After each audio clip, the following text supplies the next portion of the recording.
Panorama group, जो सोचता है वो करता है।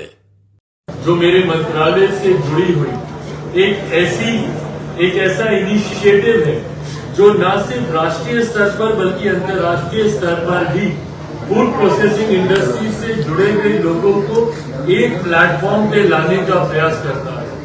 एक अम्ब्रेला के नीचे, एक छत के नीचे ये तमाम लोग कैसे एक साथ आकर एक दूसरे के साथ इंटरैक्ट कर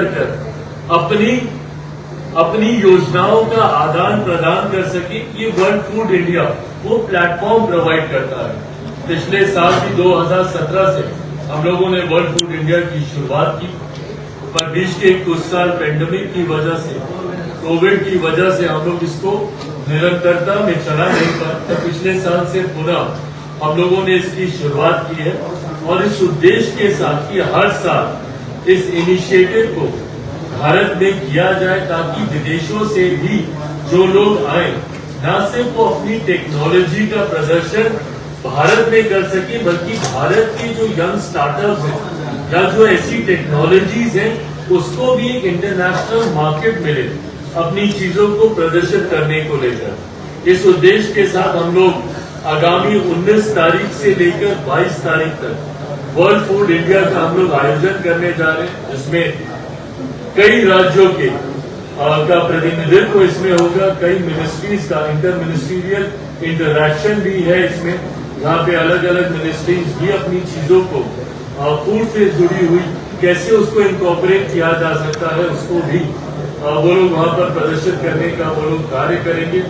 कई देशों के प्रतिनिधि मंडल भी इसमें एक अहम भूमिका निभाने का काम करेंगे। तो एक ऐसा प्लेटफॉर्म जहाँ पे गांव के एक युवा का स्टार्टअप हो या इंटरनेशनल टेक्नोलॉजी की तमाम चीजें जब एक प्लेटफॉर्म पे आएंगी तो इससे बिजनेस को भी बढ़ावा मिलेगा।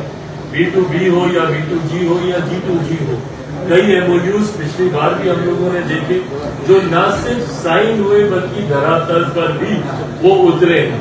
इस बार भी हम लोग उम्मीद करते हैं कि कई ऐसे बिजनेस इंटरेक्शंस होंगे, कई ऐसे नए MOUs साइन होंगे और कई नए एवेन्यूज इसके माध्यम से हम लोग खोलने का अवसर हम लोग को मिलेगा। तो आज इन तमाम बातों को लेकर आज ये बैठक थी और मैं उम्मीद करता हूँ कि इसमें जितने साथियों ने इसमें शिरकत किया वो आने वाले दिनों में वर्ल्ड फूड इंडिया में भी वो लोग आएंगे। कई ऐसे बिहार के यंग स्टार्टअप्स हैं जिन्होंने समय समय पर अपने स्टार्टअप को लेकर जानकारी मेरे संज्ञान में दी, उनको भी हम लोग वर्ल्ड फूड इंडिया में आने वाले दिनों में हम लोग देखेंगे। तो इस उम्मीद के साथ एक successful edition, third edition world food India का हम लोग करने जा रहे हैं।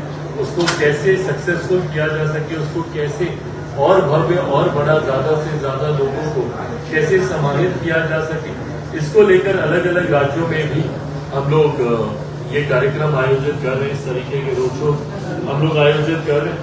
महाराष्ट्र में भी हम लोगों ने किया। बिहार मेरे लिए विशेष मायने रखता है क्योंकि इसी राज्य से मैं आता हूँ। तो आज हम लोगों ने बिहार में भी इस कार्यक्रम को आयोजित किया। अब इसके अलावा चिराग जी, हाजीपुर को लेकर कुछ प्लानिंग है चिराग जी? वहाँ चिराग जी बहुत बड़ा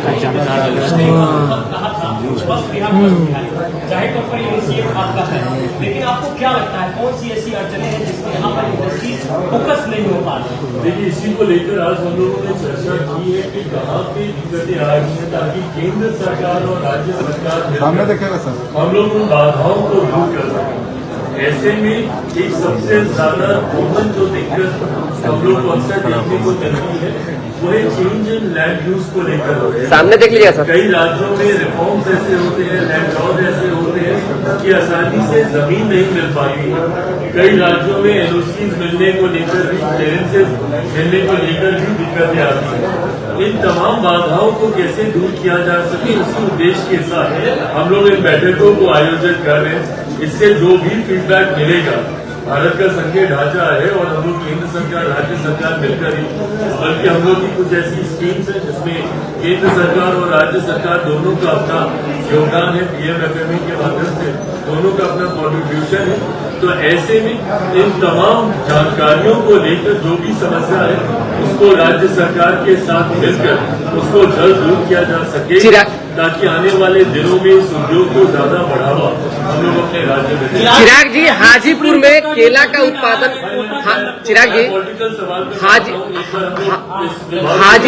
हाजीपुर में केला का उत्पादन ज्यादा है और वहाँ के लिए आपने कुछ प्लानिंग किया है? वहाँ से सांसद भी है आप, हाजीपुर का जिक्र हो रहा है, वहाँ से आप सांसद भी है, केला का उत्पादन वहाँ ज्यादा है, कुछ बेहतर हो सके, इंडस्ट्रीज लग सके, इसको लेकर कुछ प्लानिंग चल रही है आपकी? मैं बिल्कुल इसको लेकर चर्चा चल रही है और जैसा मैंने कहा कि मेरे लिए ये विषय आज से ही नहीं, और बल्कि मैं कहूँगा मुझे लगता है कि शायद मैंने इतना इस बात को मैनिफेस्ट कर दिया था। मैंने हमेशा चुनाव प्रचार के दौरान भी आप लोगों ने सुना होगा, और मैंने बिहारी बस के माध्यम से लगातार फूड प्रोसेसिंग का ही मैंने जिक्र किया। तो मुझे लगता है कि मैंने इतना मैनिफेस्ट कर दिया कि अब तो गतवा मेरे प्रधानमंत्री जी के द्वारा मुझे इसी विभाग की जिम्मेदारी दी गई, जिसका आपने जिक्र किया।